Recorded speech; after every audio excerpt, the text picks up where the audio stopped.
pendant 3 jours, vous serez mobilisés autour des problématiques stratégiques pour le développement territorial, telles que les industries, la culture, l'artisanat, la formation, l'emploi et l'inclusion. Cette plateforme permettra également l'éclosion d'opportunités d'affaires à travers la présence d'institutions et d'entreprises internationales.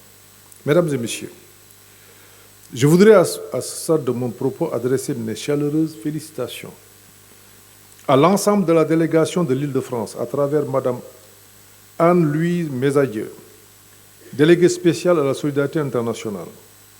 Je me félicite de la qualité de la collaboration entre la région de l'Île-de-France et le Sénégal en général, et le département de Rufisque en particulier.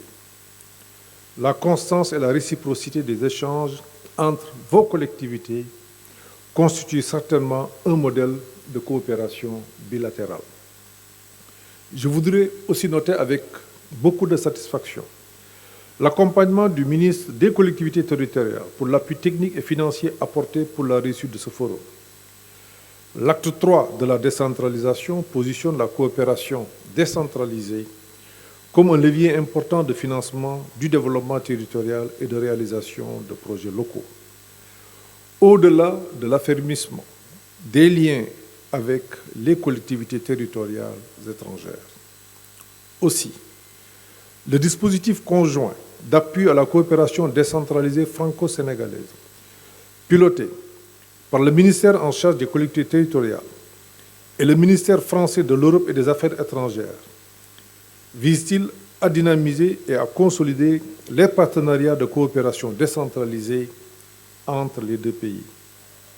Il répond aux enjeux de la décentralisation au Sénégal en accompagnant les collectivités territoriales sénégalaises dans l'appropriation des compétences qui leur sont progressivement transférées et dans la mobilisation de moyens financiers nécessaires à leur fonctionnement.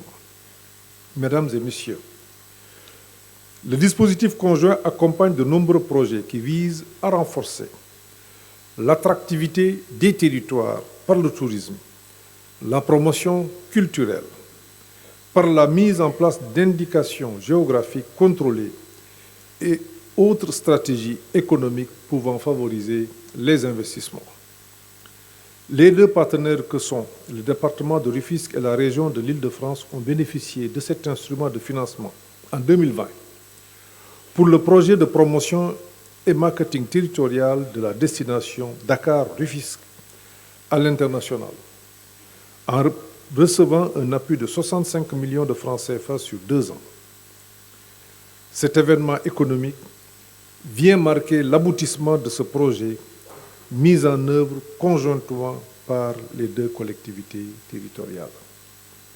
Ainsi, s'appuyant sur la collaboration entre le département de Rufisque et la région de l'Île-de-France, les ministères sénégalais et français ont proposé un atelier de capitalisation du dispositif conjoint dans ce forum.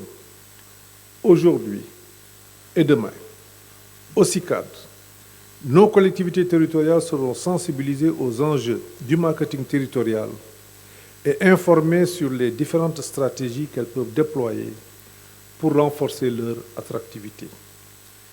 L'engouement pour cette thématique et cette approche nouvelle du développement local doit inciter les services du ministère des collectivités territoriales et plus particulièrement le Centre national de la fonction publique locale à démultiplier cette formation à l'échelle nationale.